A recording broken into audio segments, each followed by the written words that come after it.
mentor the mentors. Because I will train them on how to train others on what's their gift and how to get plugged in into the church, or how to get plugged in into the kingdom, because it's going to be much bigger than just the church. It's God's kingdom. And how do we plug in? So the main thing our church is going to be about is we're going to worship well.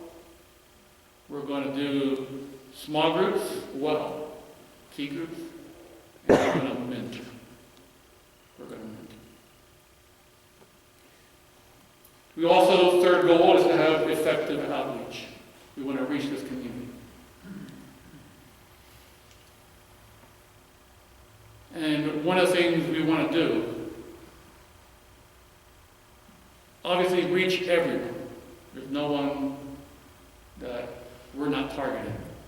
But I do want us to give special attention to the millennials, to the millennial generation. Right? Some of you are asking, what in the world is that? Millennials are those born between 1980 and 2000. The oldest millennial right now is 35 years old. And the church is having the hardest time bringing that generation into the church and for them to stay in the church. Barna have done a study, they've done many studies, and they have found some neat things about the millennials. And they've studied the millennials that stay in church. Why do they stay? And they found some things that to me is very interesting.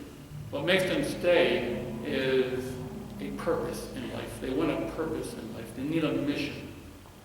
Can you find a better place than the church to give a mission to a young person?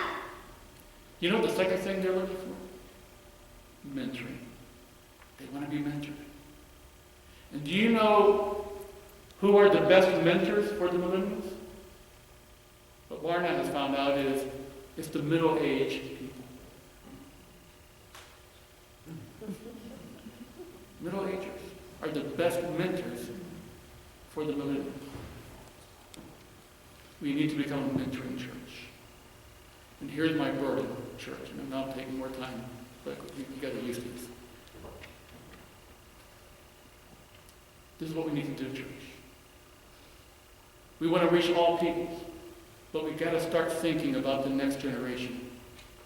That next generation, they're 35, they're beginning their families, they're becoming the leaders of the world, and they need to become the leaders of the church. I think this is part of my burden. I'm in my second half of ministry. I'm in the third quarter. I'm not going to be around for much. And I got to make sure before I end my ministry, I hand it off. I hand it off to the next generation. That is what God has called me to do. And that is what I'm going to do.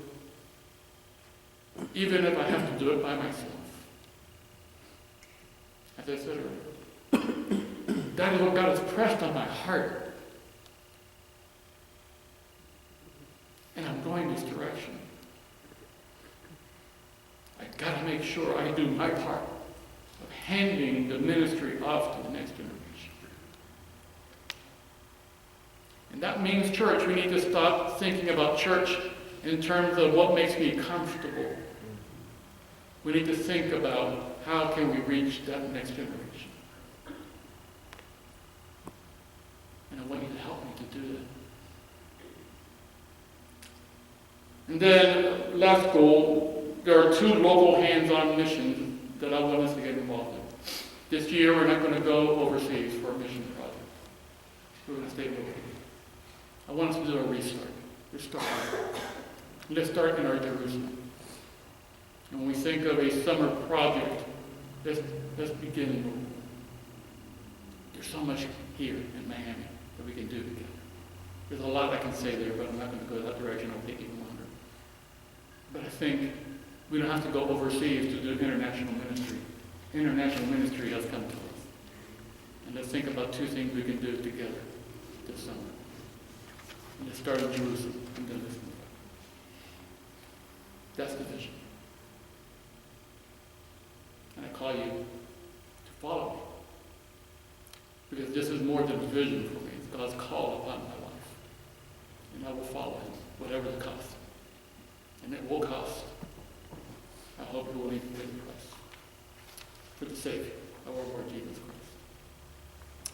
So anyway, enough of me talking. Ideas, thinking,